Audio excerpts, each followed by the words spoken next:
Hey guys, it's time for another Love is Blind Season 6 recap. Just a reminder to subscribe to my channel for consistent reality TV recaps and pop culture news.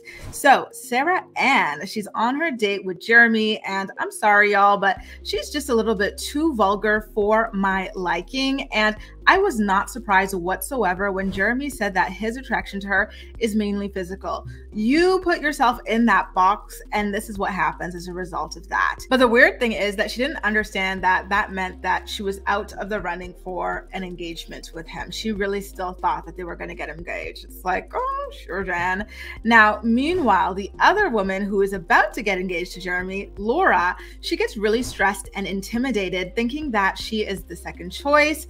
And so when she goes into her date with Jeremy, she lays it on super thick, and it actually works. She just cries about how wonderful Jeremy is, and he tells her that he is falling for her. Meanwhile, Clay comes in hot for his next date with AD, telling her that he appreciated how much she validated him, and he reads her a Bible verse as well about faith in the process, trusting God and everything. And he tells her that he loves her and he will never abandon her. And of course, he subsequently proposes to her, and she says yes and seems quite ecstatic about the whole thing. Meanwhile, it's time for the big reveal between Brittany and Kenneth, and there wasn't much kissing going on between the two of them, but I think it's because of their religious backgrounds. But I don't really get the vibe that she's that attracted to him, because he complimented her look several times, but she never returned serve. But I will give her credit, though. She did say in her one-on-one interview that she found him to be attractive. So maybe that she's just nervous about complimenting men in person, or the whole ordeal left her flustered. I don't know.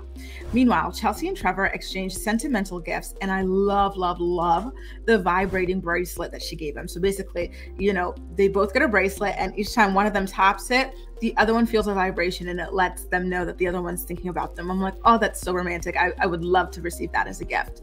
So he does tell Chelsea again that he loves her, but she doesn't reciprocate yet again. And so I'm starting to get really nervous for Trevor here. He seems like a genuinely good guy who is here for the right reasons, and unfortunately too emotionally available for the people here. I think that these people are the ones that seek out reality TV and whatnot.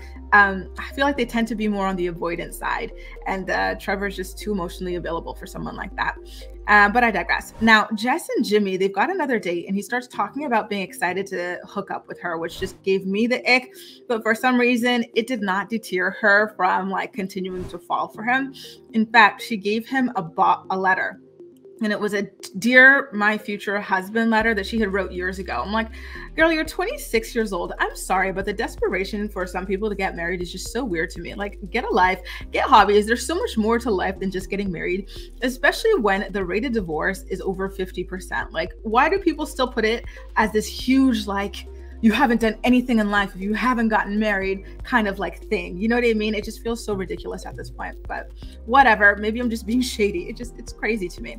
So he did seem a little emotional reading it, but he can't return the sentiment because he's not ready yet, and he wants to be sure when he commits to somebody. So I do give him props for at least being honest with her and not leading her on in that respect. But Jessica is unhappy with his response, and she tells him to be honest if he's torn between her and someone else, and he refuses to talk about any of his other connections. I do love the way that Jess stood up for herself and told him that she might not even still be into him tomorrow because she is not chasing no man, which I'm like, yes, girl, let him know, because I think tomorrow is decision day. So at that point, it's like, okay, we're really up against the wire here. So now it's time for Jimmy's date with Chelsea. So we're really going to see like which way he's leaning here based on how he treats Chelsea versus how he just treated Jessica, right?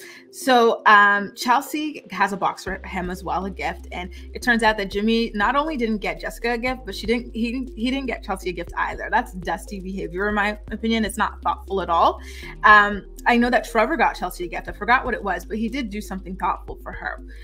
Oh, it was like the dog's color that actually, his dog is named Chelsea and it has a heart. And then it was like a bunch of other like really thoughtful things. But Jimmy says to Chelsea that he loves her. And so she's like gagging, gasping for air. She falls to the ground. This poor man thinks he's in love with Megan Fox, and he is going to be in for a rude awakening come reveal day. So Chelsea doesn't tell Jimmy that she loves him either. She says that she is saving her I love you for the guy who ultimately ends up proposing to her, which I thought was actually quite clever on her end. At this point, Jimmy says, although I haven't proposed yet, I can tell you that I am 1000% sure that I love you. And so I think that that's all she needed to hear there to be secure, but she's still waiting for her proposal, which good for her.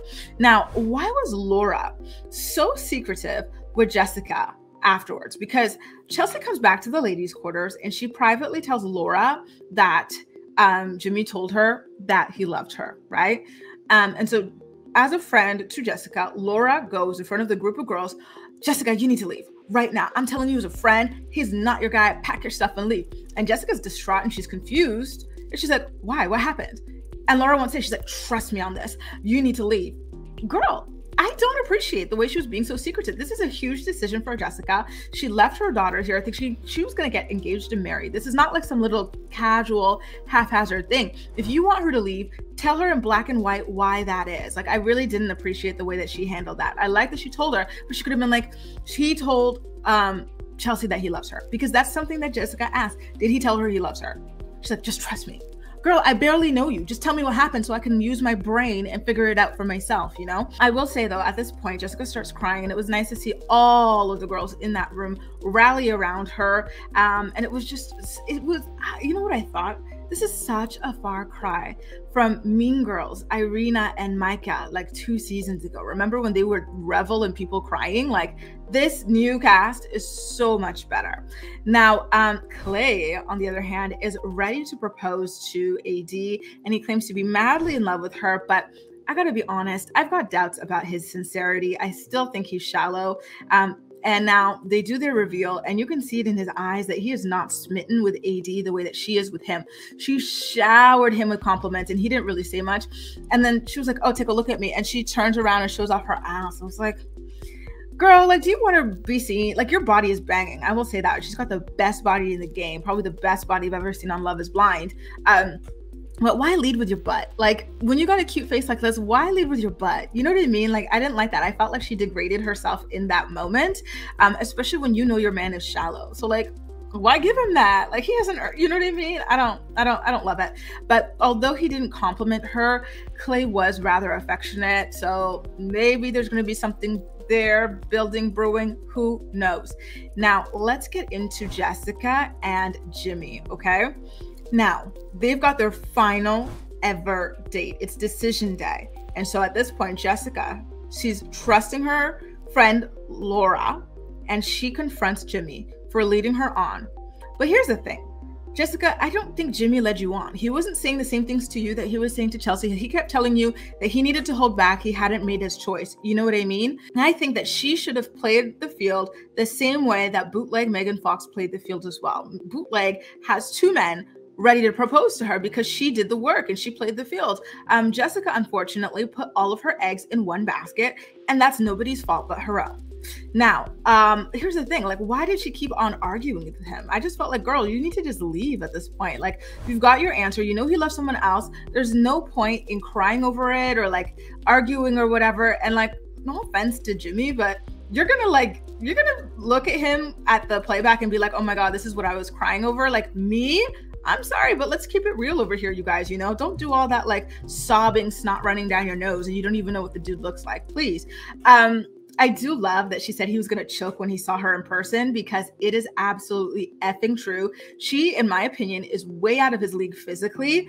And what up? You know, he made this decision, I think, partially because she has a child and also because Chelsea claimed to be a Megan Fox lookalike. So he's going to see, oh my God, this girl claimed to look like Megan Fox. Have we not seen this girl? Like, that is going to be so iconic when those new episodes drop. Now, Trevor starts talking about how much he loves Chelsea and everything like that. And I just feel like, oh my God, he is such a beautiful, sweet angel. And I really do think that Chelsea is going to regret it if she doesn't say yes to marrying him. Both guys, though, they are super friendly with one another. Like, even though they are kind of in competition for the same girl, they both had nothing but good things to say about one another. They talked about how they both got into like the bathroom and they were chatting, and then the song that Chelsea wanted to play at their wedding was playing. And they both were like, oh my God, that's that song. And so that was really sweet. But listen, I feel like I already know that Chelsea's going to she's going to choose Jimmy, because I feel like Chelsea's competing with Jessica more so than looking for love at this point. She wants that kind of validation that I can be chosen over a girl like Jessica. And she's going to miss out on this beautiful, amazing person. And it just makes me sad. Listen, I hope that when we do like the after the altar, we find out that Trevor is married. He's so happy. He's in love, all sorts of beautiful things about him, because I just want all the best things for him. Anyway, you guys, that does it. A recap of what went down on Love is Blind season 6, episode 4. As usual, I'm more excited to hear what you have to say. So please make sure to leave all of your thoughts and opinions in the comment section down below, and we'll chat. That's all for now. Thank you so much for watching, and I'll see you next time. Bye.